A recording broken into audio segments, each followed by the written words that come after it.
Well, good morning. Today is Wednesday, March 29th, 2023, and I am Kenny Bulgari, your host of the party. And so let's talk about it. What is it that we need to know? Well, consumer confidence surges. Banking crisis? Don't be ridiculous.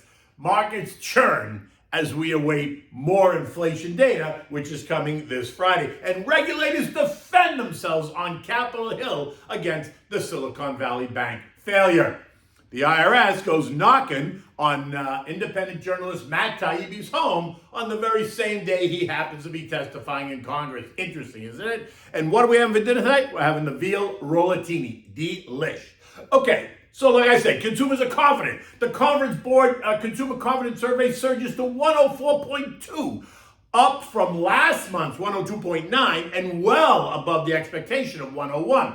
Investors, traders, and algos appearing to shrug off the latest hysteria created by the VCs out in California. You know, the ones that took down Silicon Valley Bank and tried to take down First Republic and a handful of other regional banks. The ones that, honestly, we should be holding responsible for the chaos and subsequent bank failure that they created on Twitter. You surely would have been entertained if you watched the grilling on Capitol Hill as senators from all walks of life turned their questioning to the roles that the Fed, the San Francisco Fed, and the Treasury all played as this crisis was building over the past year, when the bank didn't have a chief risk officer and while the Fed embarked on their campaign of higher rates. I mean, it was comical as no one took any responsibility at all for the failure to regulate. Now, I want to see what the former C-suite at Silicon Valley Bank has to say. Talk about epic failures. What the hell were they thinking? And that's going to be very interesting. And while consumers are not worried about the banking crisis, they're also not worried or concerned about the Fed's next move. The futures market is now pricing in a more than 50% probability of another 25 basis point rate hike in early May, right? This has been expected, but it was questioned over the past 2 weeks as the issue of the bank viability soared, right? Then, after the next hike, the futures market is then pricing in a sharp reversal that is supposed to see the Fed cut rates by 100 basis points before Santa Claus comes to town. Now, that's the unexpected part, and the part that makes, honestly, 0 sense. Now, to be sure, the idea that the Fed is going to raise rates again in May and then to do a complete 180 and begin to sharply cut rates in late summer, early fall is nothing short of ridiculous. I mean, do these people even listen to themselves when they talk? Do they not see the complete insanity of that statement? Pausing maybe, but a pivot, a complete pivot? Come on. Inflation is still running at 6%, a good 4% above the target. The implication of their statement suggests that they expect inflation to plummet and the economy to go into a deep recession.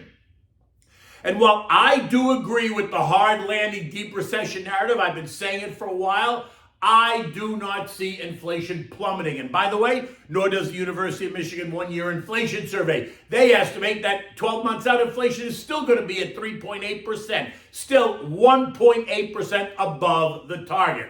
Look, the Fed has remained hawkish. They have remained steadfast in not only their language, but their commitment to kill inflation, no matter the cost.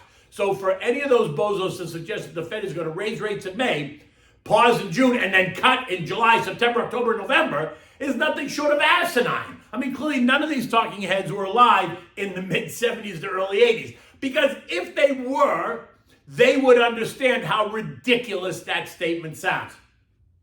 And tell me all you want that this time it's different. And you know what? You would actually be right. Because today we got $9+ trillion Fed balance sheet. We're spending dollars like they're going out of style. Oh, right. They are going out of style. Have you seen what Bitcoin has done lately? It's up 70% year to date at $28,000 a coin. Why? Because people are tiring of the baloney, the control, the antics. But that's a whole other story and one that we can talk about on another broadcast. Look, yesterday tech continued to lead the way lower as bond yields rose, right? The NASDAQ lost 53 points or 0.4%, dragging the other ones down just a bit. Now, nothing dramatic, and it even seems odd to suggest that it was anything because it was really nothing. The Dow only fell 38 points or 0.1%. The S&P fell 7 points. The Russell lost 1 point all while the transports gained 44 points or 0.3%. 6 of the 11 broad sectors ended lower, and that does make some sense. Just look at the indexes, right? But 5 did push ahead, and notice which groups these were that pushed higher. Industrials, utilities, consumer staples, energy, and basic material. Much of the stuff that people need, right? That I've been telling you about. Invest in the stuff that people need. Other sectors showing strength were airlines, retail, metals and miners, aerospace and defense, home builders. But in the end, nothing moved dramatically in either direction. Look, investors are treading water. They're just waiting for more data to determine the next move as they continue to amend their bets and as they await on Friday's PCE data. The Fed's favored inflation gauge, and it is expected to show a month-over-month increase of 0.3%, year-over-year, up 5.1.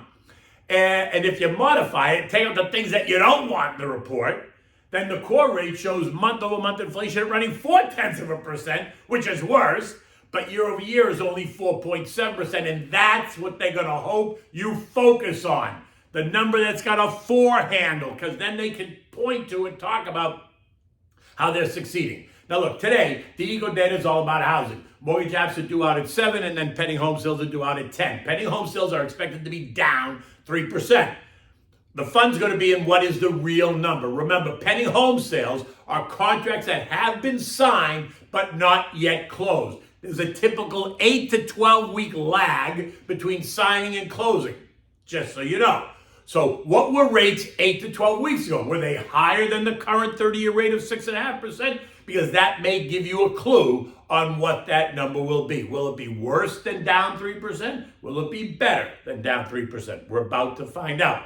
Tomorrow brings us the final revision of fourth quarter GDP, and that's expected to remain strong at 2.7%. So there's no surprise there. And then on Friday, oh boy, can you feel the excitement over this PCE number?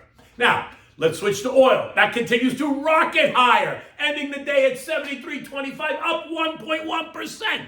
Yesterday's story? Well, that was about the apparent supply disruption out of Iraq. After Iraq forced a halt of exports, some 450,000 barrels per day, from its northern Kurdistan region that goes through Turkey, after someone decided that they needed Baghdad's consent before they could ship that oil. Barclays Bank was quick to point out that any protracted outage of Kurdish exports through year end would add $3 premium on top of their current estimate of $92 a barrel for Brent crude. In addition, the dollar weakened, and as you know, that helps the commodity complex. Think oil, gold, and other precious metals, right? Oil is now up 14% since last week, and it needs to test and pierce the trending resistance at 76.30. Otherwise, we could see it flounder between, say, 65 and 76. If the Saudis make noise next week at their OPEC meeting about cutting production, then the move up and through resistance will be like a hot knife through butter, as my friend Barbara Streisand would say. And look, bonds, they continue to be confused. The 2-year yields ended higher at 4.07%, up from 3.89. The 10-year did nothing, ending the day right where it started, 3.56. While the shorter duration 3-month and 6-month bills are yielding 4.79% and 4.87% respectively, all offering shelter in the storm. Gold pushed higher as well, closing at $19.92, up 1.1%. On the back of the weaker dollar. Remember, the weaker dollar makes gold less expensive for foreigners since commodities are priced in dollars. They are keenly sensitive to moves in the dollar. The inverse relationship drives so much of the action, and then fear, or not, plays a big role beyond that. We remain in the 1950-2030 trading range for gold. Remember, real trendline support, though, is down at 1915. U.S. futures this morning are up. Dow futures up 2.25, S&P's up 35, the Nasdaq ahead by 115, and the Russell's up 20. Remember, some investors are still trying to pinpoint if the recession is going to hit, while others are preparing to get hit, while others are completely oblivious to a hit at all. So sit tight, because this story is far from over. Now, there's going to be lots more drama on Capitol Hill today. Mikey Barr, Vice Chair of Supervision, think regulation at the Fed, will be in the hot seat again, trying to explain away the most recent regulatory bank failures, telling us, not on my watch. On the other side of Capitol Hill, we're going to learn more about how the IRS came knocking on famed journalist Matt Taibbi's door on the exact same day that he was testifying in front of Congress about the role that Twitter played in the Democratic response to COVID-19, as they tried desperately to cancel and censure anyone that didn't buy into the bat-to-human transmission story. While they shut down the whole country and any scientist or doctor or person that dared to challenge them. Gain-of-function research, don't even suggest it. U.S. support, ridiculous. Chinese biotech warfare, nothing but hysteria. Now, none of this is going to price stocks at all, but it is going to provide plenty of entertainment and distraction. That's really what it's going to provide, is distraction from the real issues in the months ahead. European markets are all up. Spain, the laggard, is only up 0.5%, while France is in the lead, up 1%. UBS announced the return of Sergio Ermotti in his role as CEO after the acquisition of Credit Suisse. Ermotti was a loved CEO at UBS between 2011 and 2020 and is the one to build and restore trust at the bank and in the European banking sector. Investors now returning their focus on the macroeconomic picture as they discuss what some see as the coming credit crunch, both in Europe and the world, because that's going to be the narrative here too. The next crisis is going to be all about the credit crunch. Speakers today include Boston's Susie Collins and Richmond's Tommy Barkin, and our famed Treasury Secretary, Ms. Janet Yellen.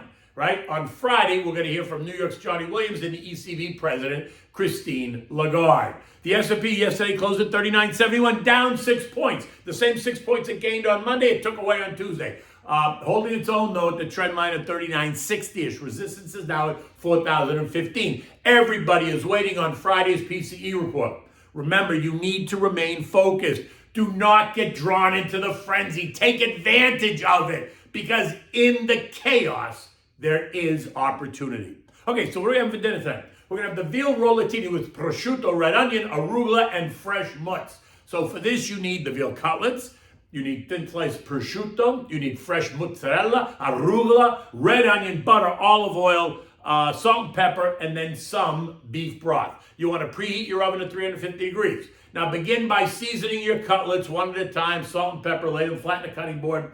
And then place a slice of prosciutto, a slice of the mutts, and a slice of red onion, and then add in some arugula. Roll it, and then pin it with a toothpick, and then set it aside. Repeat until you've done that with all the cutlets. Now, place a dollop of butter and a splash of olive oil in a frying pan, and turn the heat to high. When it's almost sizzling, you want to add the rollatini cutlets, and you want to brown them on all sides, right? Takes you about 5 minutes. Make sure they're just brown. Don't necessarily cook them through, just brown the outsides, right? Now put them in the baking dish. Add a little bit more butter to the pan along with a half a cup of beef broth. You could use dry white wine if you want. You know what? I prefer Pinot Grigio Santa Margherita, and let it come to a boil. Deglaze the pan and then add this liquid to the baking dish so that the rollatini are bathing. Do not cover them and drown them. Just bathe them. Then cover the baking dish and put it in the oven and let them cook for 15-20 minutes. Then remove them, put them on a serving platter. Serve this with a seasoned dish of rice pilaf and a big green salad. You know how I like it, dressed with lemon juice, with the fresh lemon juice, olive oil, salt, pepper, dried oregano. It's simple. It's easy. It doesn't take you any longer than 30 to 40 minutes start to finish. You could have this delicious meal on your table, light the candles, put on some music, and enjoy dinner with those you love. Look, it's still dark outside because it's early. I got up early because I got up early. And so here I am. Anyway, until tomorrow, take good care.